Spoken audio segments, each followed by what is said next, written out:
My name is Noel Joseph Terence Montgomery Needham. I'm from Great Britain. My Chinese name is Li Yue Se. I have been to China 9 times in my life, and I am eternally grateful for everything I have learned there. Everywhere I have been able to witness its ancient spirit of science and technology.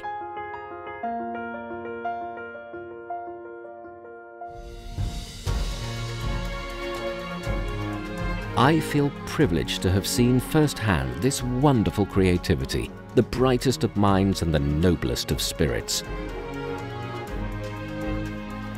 From this war-torn Asian country burst vitality that borders on the miraculous. It is in this land where such wisdom abounds that the second act of my life began.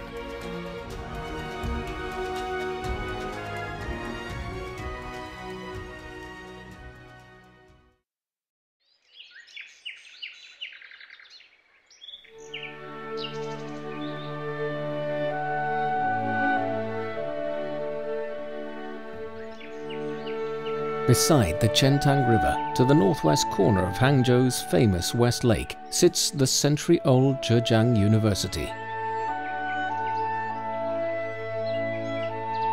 On the scenic campus, there's a spot commemorating an event in the 1940s, in the days when the school was known as the National Zhejiang University.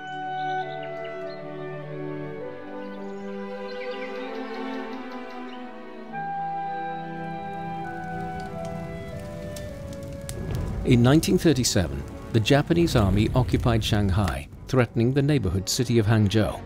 Zhu Kezhen, then president of the National Zhejiang University, led more than 1,000 teachers and students westwards, along with nearly 2,000 crates of books and equipment. They traveled over 2,000 kilometers across the war-torn country and, 28 months later, finally settled in Meitan in Guizhou.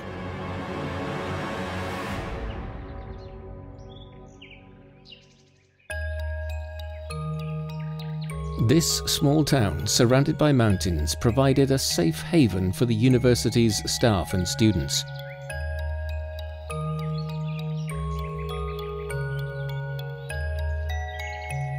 Temples and memorial halls were emptied for temporary accommodation.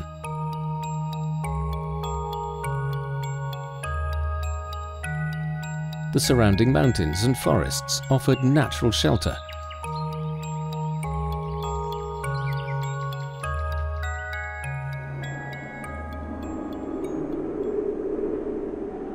One day, in April 1944, a Chevrolet truck climbed the rugged mountain roads to reach the small town surrounded by forests.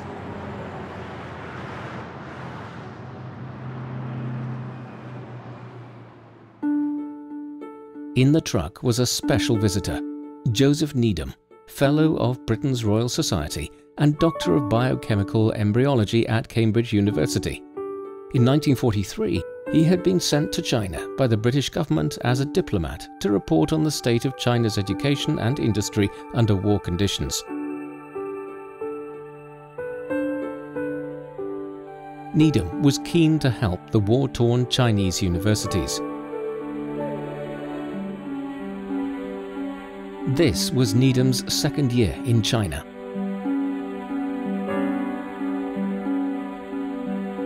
He had already visited the Southwest Associated University in Kunming and National Tongji University in Lijiang. This time, he was coming to the relocated National Zhejiang University, which had been very active in scientific research.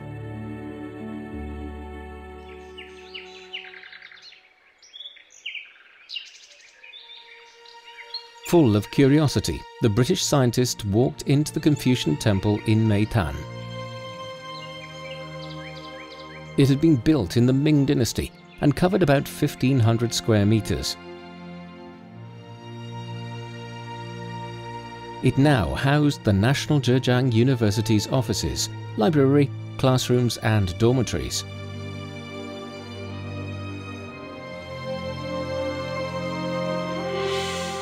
Needham looked with interest at the teachers and students having classes in the temple.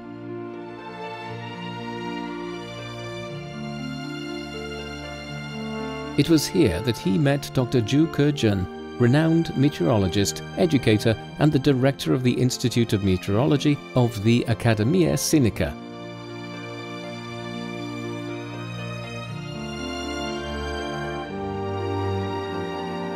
From this photo that Needham took of Zhu Kezhen, it appears that the latter was a little nervous when they met for the first time.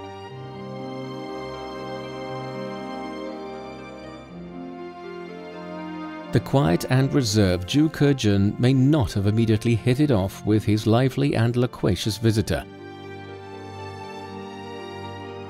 But in the days that followed, and as Needham got to know more about the university, he became more and more impressed by Zhu.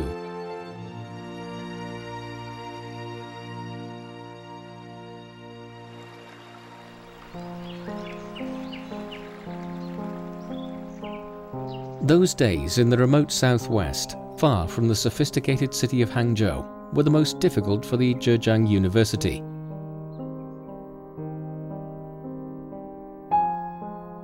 To encourage teachers and students, Zhu Kezhen promoted the slogan, "Overcome all difficulties, take all risks in pursuit of true knowledge." He had the students establish laboratories and farms, as well as building Guizhou's first sports field with a 400-meter standard track.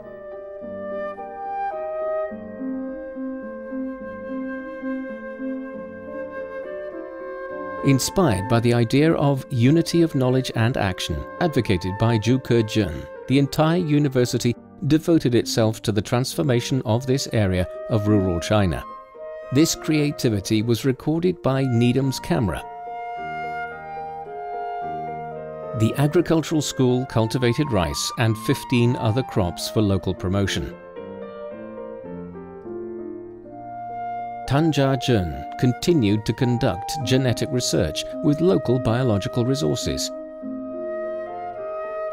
Nutritionist Luo Dengyi, after surveying more than 170 kinds of fruits and vegetables in Meitan, discovering the fruits of the chestnut rose rich in vitamin content and teaching the local people how to make juice from it. In Meitan today, it is still known as Luo Dengyi's fruit.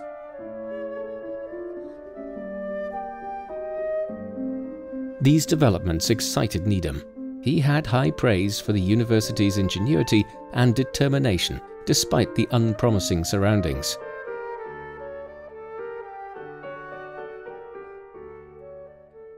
李玉策在英国《自然周刊》上发表了一段话：浙江大学是中国最好的4所大学之一，可以与剑桥大学相媲美，所以说可以说是很高的荣誉。 Needham's comments were recorded in Zhu Kezhen's diary with pride.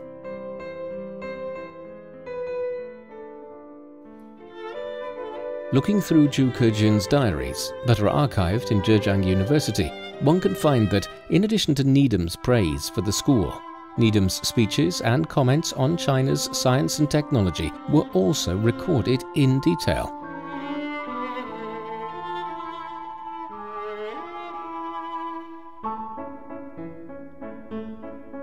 Right here in this temple, Needham gave a series of lectures on China's science and culture. He enthusiastically shared his findings with Zhu Kezhen. China had boasted many advanced ancient technologies that had, for some reason, never developed further. He was planning to write a book to describe these achievements in the context of the world history of science.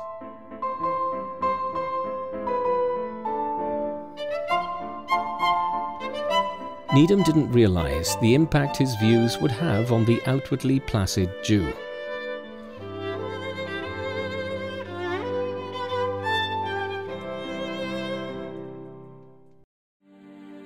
When Zhu was studying at Harvard in his early years, he had taken courses with George Sarton, a founding father in the history of science as an academic discipline. He had written several papers on the history of science in ancient China. After returning to China, in addition to his meteorological research, Zhu had continued to maintain this interest.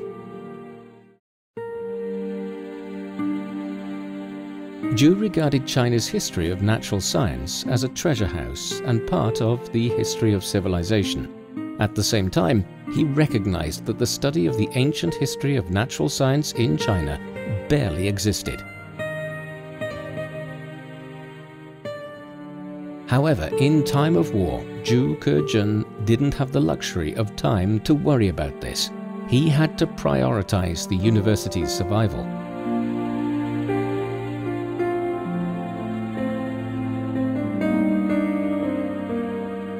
Then, suddenly, an enthusiastic and talented scholar from the West appeared. One who was keen to introduce Chinese science and civilization to the world. Zhu Kezhen was privately delighted and decided to lend Needham his full support.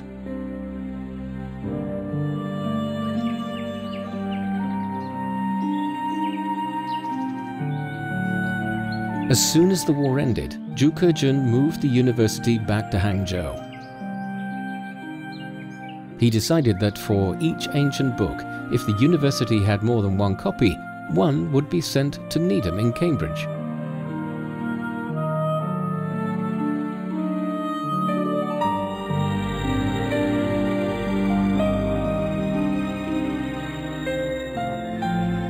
These texts would become key resources for Needham's research and writing.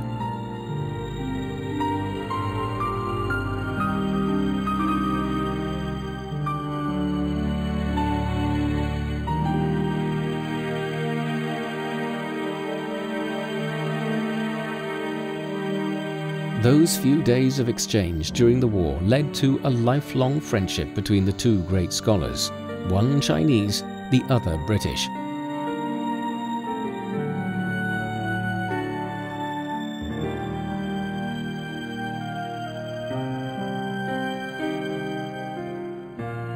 After the war, Needham repeatedly invited Zhu Kezhen to participate in meetings of the International Congress of History of Science, so that their peers from around the world could hear the voice of China.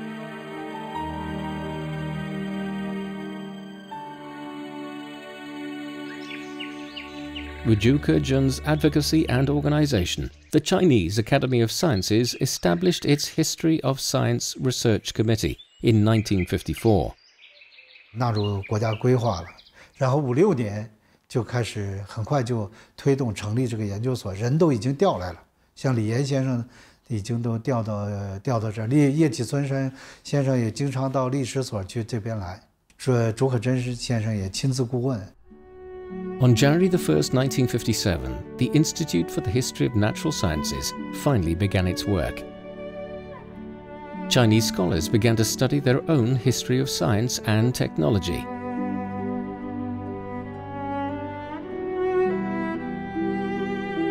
After the founding of the People's Republic of China, Needham's trips to China were supported and assisted by Zhu Kezhen.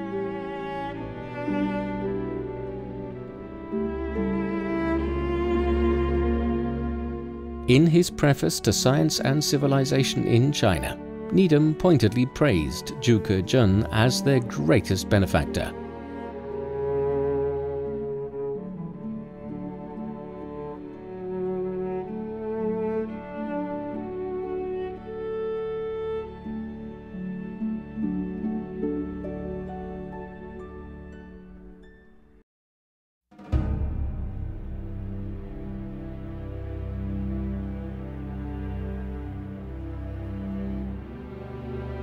Even today, students at Zhejiang University are familiar with the story of Zhu Kezhen and Joseph Needham. Two great souls, oceans apart. One was passionate and fierce, the other warm and radiant.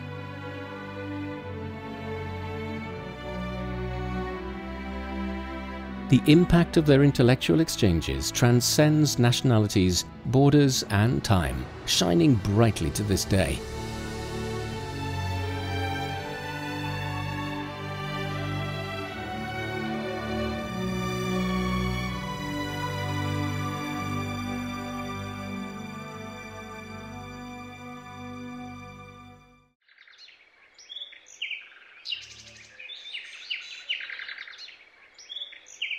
By the spring of 1944, Needham had bidden farewell to the National Zhejiang University in Meitan and embarked on his next journey.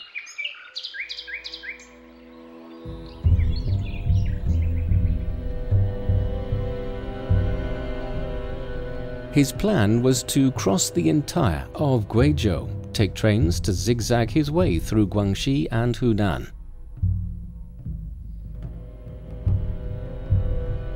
Then, finally to take the highway from Guangdong to his destination, Fuzhou. The route relied on gaps between Japanese-occupied areas. It was a plan fraught with danger. But for Needham, temptation outweighed fear.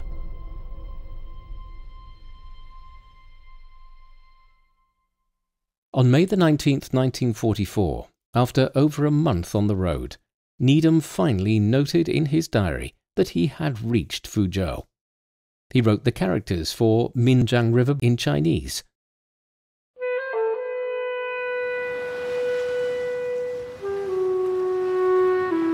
The Minjiang River flows east through the ancient port city of Fuzhou into the sea.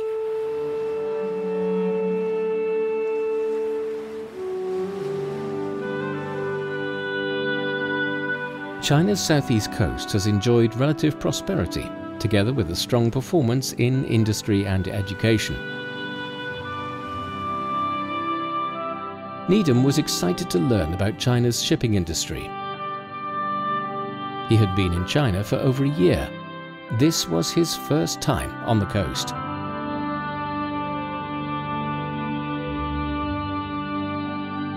He wrote in his diary, "Fuzhou is a very modern city, smelling of the sea."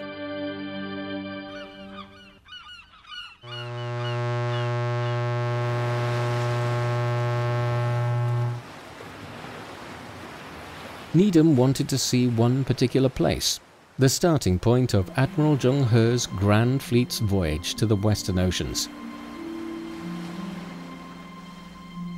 Where the Minjiang River joins the sea stand 5 giant rocks. Their shapes are said to resemble 5 tigers, so it is known as the 5-Tiger Gate.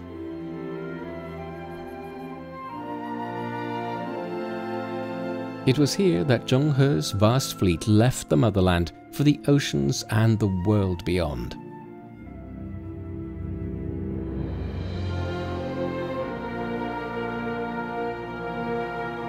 Needham stood on the shore, visualizing Zheng He's treasure ships leaving port.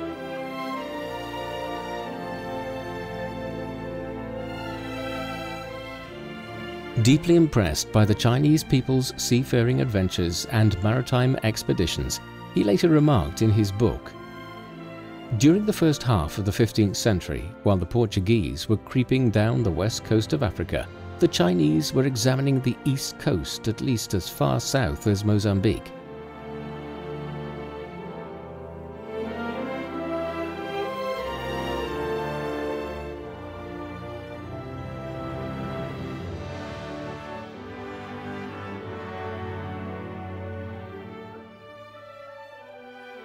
李约瑟的评价很客观的，李约瑟说，在明代1420年左右，中国船的数量比全亚洲国家来得多，比欧洲任何一个国家，这是李约瑟的评价，这是很真实的。明代1405年郑和下西洋，那船队一次出去就100多艘船。 From these models in the Quanzhou Maritime Museum, one can sense the grandeur of Zheng He's fleet all those hundreds of years ago. Some of the largest of them were over 100 meters in length. They were fully equipped to handle ocean navigation. Zheng He sailed through the Spice Islands to South Asia and on across the Indian Ocean to East Africa. Needham's rigorous and inquiring mind posed the question, what supported the expeditions of these huge fleets?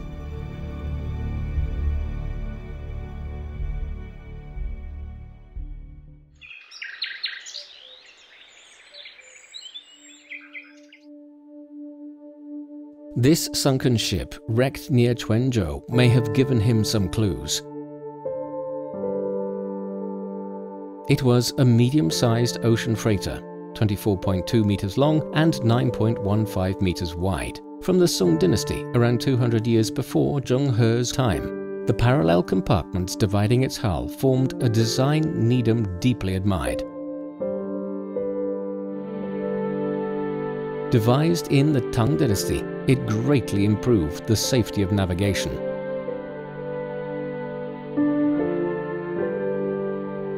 In ocean voyages, even if one or two compartments are damaged and flooded, the watertight bulkheads will stop water flowing into other compartments, which would cause the ship to founder.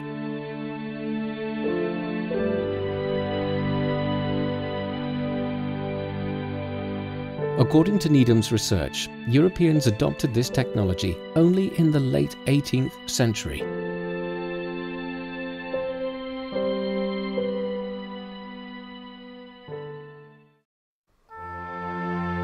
Obviously, Needham highly appreciated China's navigation technology. Many years later, when writing the Science and Civilization in China series, he devoted a fascicule specifically to civil engineering and nautics. In this fascicule, he described in detail the significance of bulkheads. Another equally significant technology was also mentioned.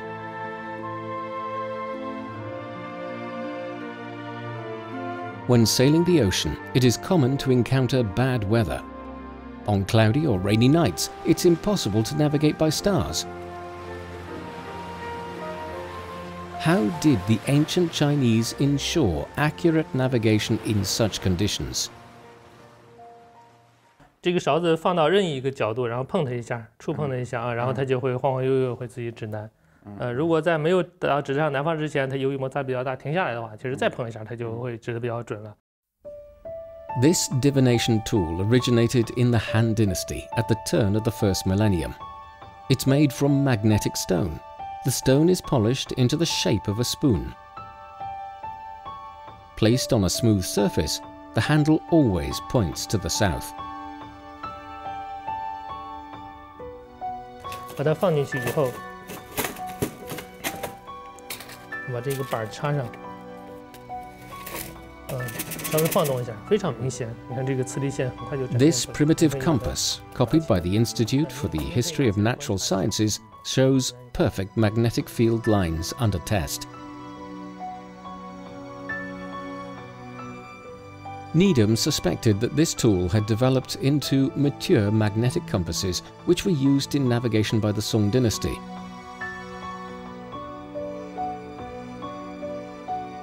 As a result, navigation maps began to appear, a revolutionary step in navigation technology.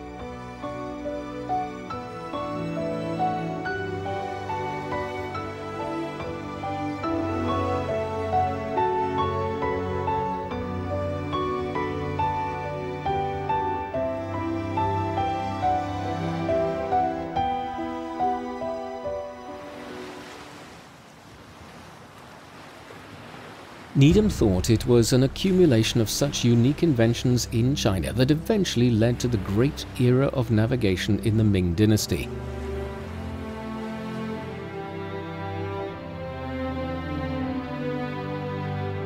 However, a puzzle was also formed in his mind. During its heyday, the Ming Navy was much stronger than those of any other Asian country. Even the combined navies of the whole of Europe couldn't match it.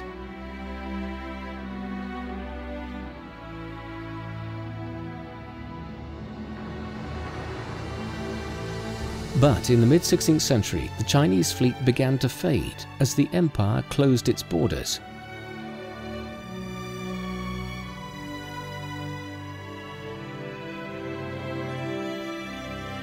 In contrast, European navigation led to the discovery of the New World and ushered in a new era of global trade.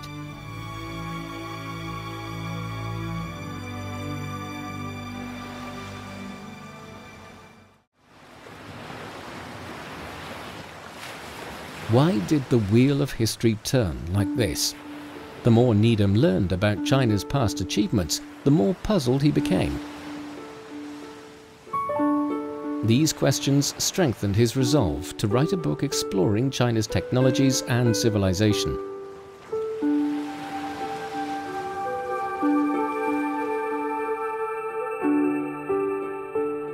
Through Needham's second year in China, he was accumulating ever more photos, materials, and notes.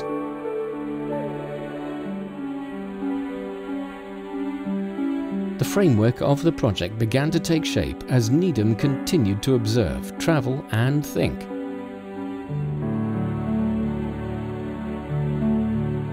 In addition to nautics, he planned to include in this book a subject that appeared repeatedly in his notes and photos: mechanical engineering.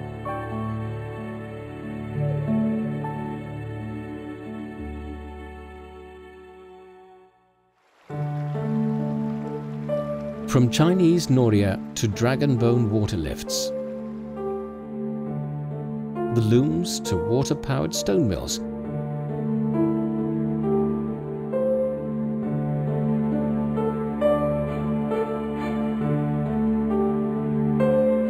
Needham discovered the Chinese facility for devising sophisticated machinery to solve practical needs.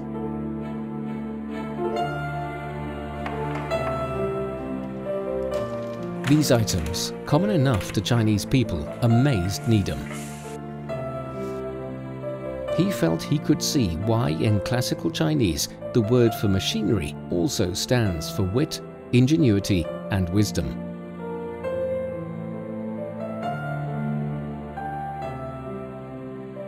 I think he was just impressed with human ingenuity, the different ways that people have found to answer their particular problems. And he found in China endless ingenious solutions to particular practical problems. Of all the exquisite machineries, one piece fascinated Needham the most.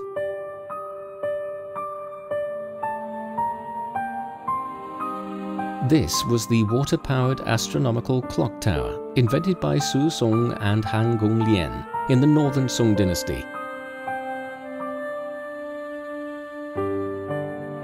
In addition to serving as observatory and a timepiece, it can make celestial demonstrations.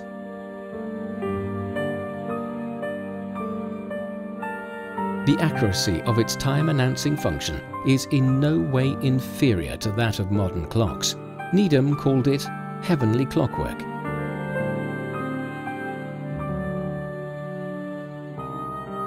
Su Song left behind illustrated instructions for the clock tower, but due to its complexities, no one in the following generations could recreate it, and it was gradually forgotten by history.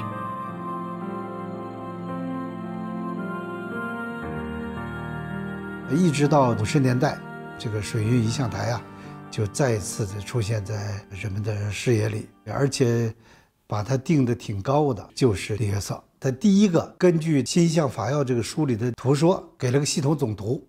那么这篇文章1956年的3月，在 Nature 上发表了以后，是影响是蛮大的。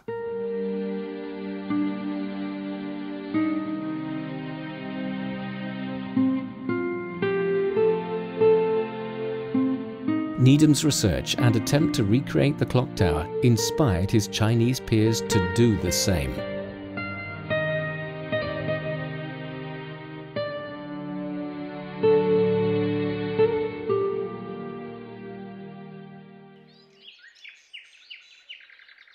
Today, in Fujian Province's Tong'an, Su Song's hometown, one can find a full-size replica of the astronomical clock tower.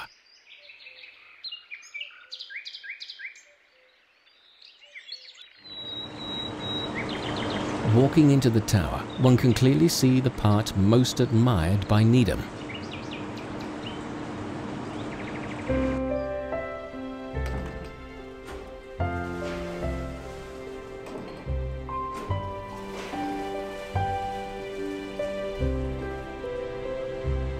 The ingenious mechanical device uses the water flow to accurately measure time.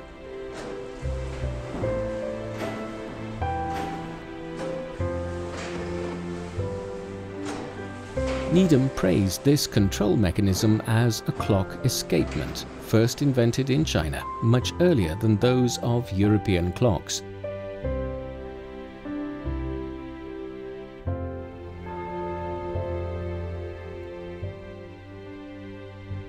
他是第一个把中国宋朝的这样一个机械装置放在世界的机械史里边看，给了他一个很高的地位，甚至他说这是世界机械钟表的直系祖先。李约瑟把世界机械钟表的发明和秦总机构提前了几百年，这就是李约瑟对这件事儿的一个认识。可以说，他是第一个系统的发现了中国的水域象台在天文仪器和机械学这个两门领域里边的国际地位的一个学者。At the end of the 11th century, technological innovation in China had reached this peak. Needham described this astronomical clock tower in detail in the fascicule on China's mechanical engineering.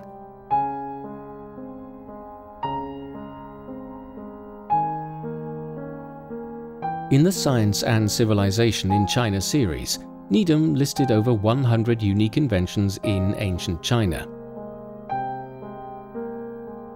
They include advanced technologies such as papermaking and ferrous metallurgy, exquisite machinery such as the patent loom, silk reeling machine and trip hammer, and familiar items often ignored by the Chinese such as the wheelbarrow, the winnowing machine, water lifts and piston bellows.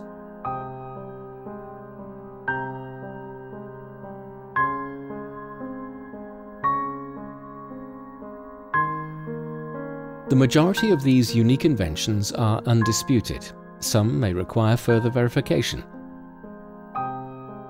Some later scholars came to see that Needham admired Chinese culture so much that he may have been inclined to exaggerate his findings.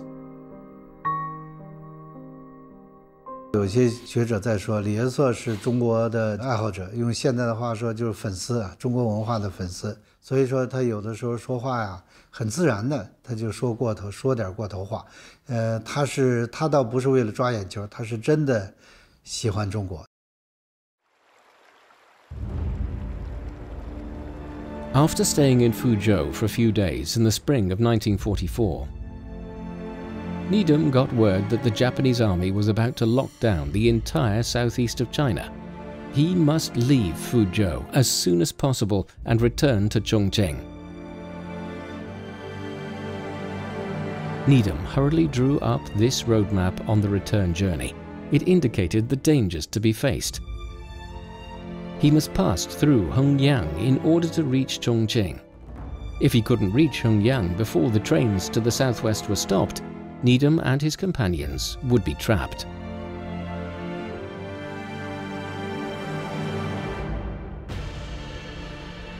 The return was a desultory affair. The quiet villages they had passed through a few weeks ago had been destroyed by war. The truck was already in bad shape as they left Fuzhou. Halfway through the journey, the fuel system broke down.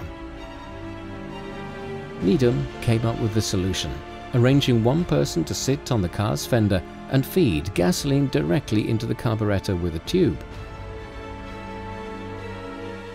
On the radio, the Japanese army was getting closer and closer.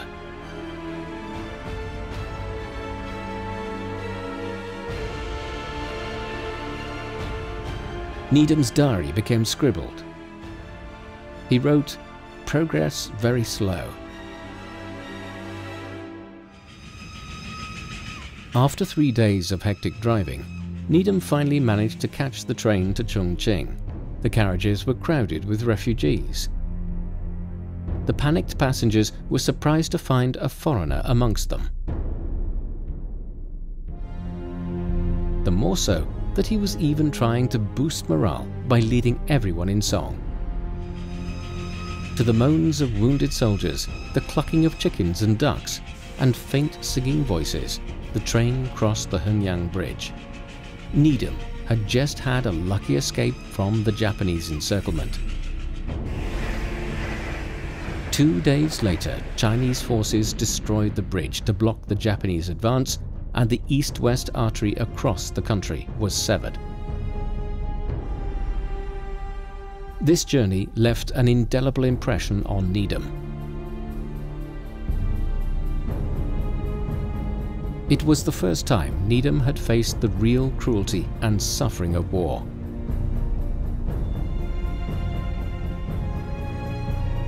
The people of China were being persecuted and killed by the modern armaments of a neighboring country.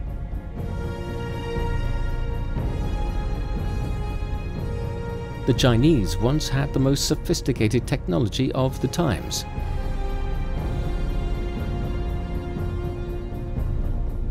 Needham kept asking himself these questions. Why wasn't China, the first country to have invented gunpowder and use it in war, able to break free of feudalism? Why didn't its papermaking technology promote the rise of a new social class? Why didn't its compass lead to great geographical discoveries? Why did the country, with such a profound and brilliant culture, such advanced technologies, and such intelligent people, stop developing in modern times and begin to lag behind the West?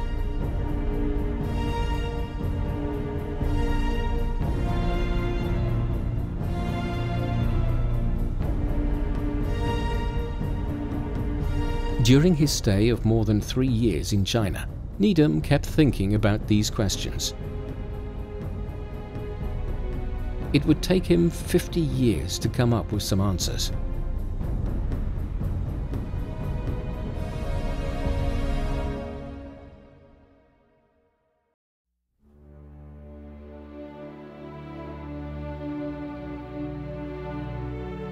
The ending of the war in August and September 1945 brought Needham's mission to a close.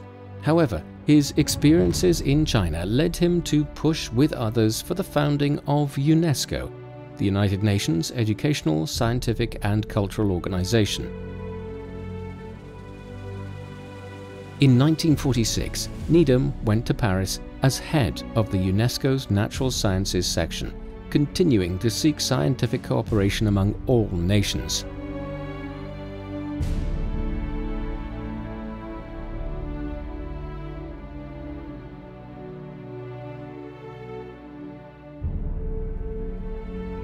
In 3 years, Needham had been to many places in China. He had traveled tens of thousands of kilometers and made countless Chinese friends, from celebrities to street vendors.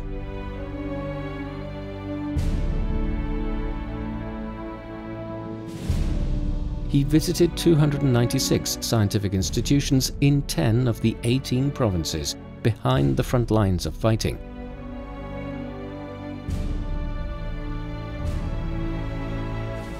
He wrote hundreds of thousands of words in diaries and notes.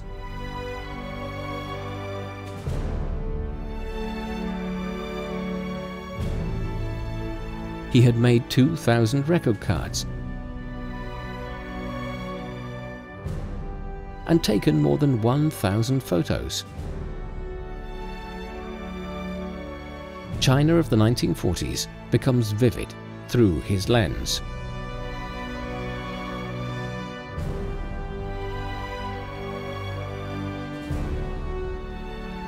He described his experience of the Chinese people thus: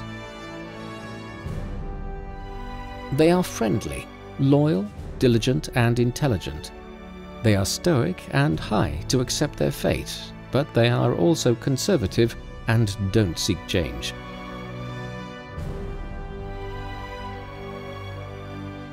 They are great individualists, even coolies carried personal seals in their pockets. They are deeply influenced by the ancient civil and military bureaucracy. Even deities belong to different classes.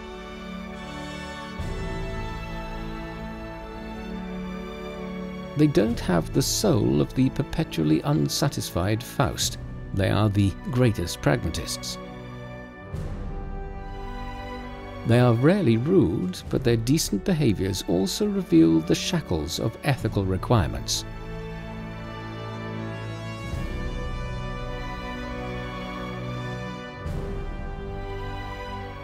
In a letter to Zhu Kezhen in 1946, Needham expressed his gratitude to her for leading him to experience such a completely different world.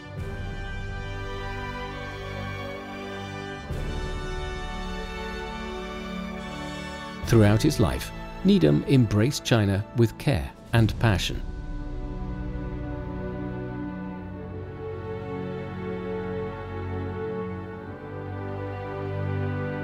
And with care and passion, he started on his masterwork.